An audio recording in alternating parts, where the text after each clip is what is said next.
Он влюбился в ее большие, глубокие, бездонные глаза и милую улыбку. И в тот же день Дина дала понять, что за милой улыбкой прячется характер. Строгий характер, заметил Равшан. А спустя год появился пост в Инстаграме. Я верю, что все происходит не случайно, потому что судьба привела меня к тебе. И смайлик, колечко с сердечком.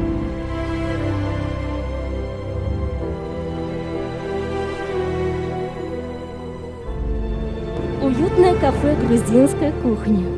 Огромный букет роз и море аплодисментов. Мечта любой девушки.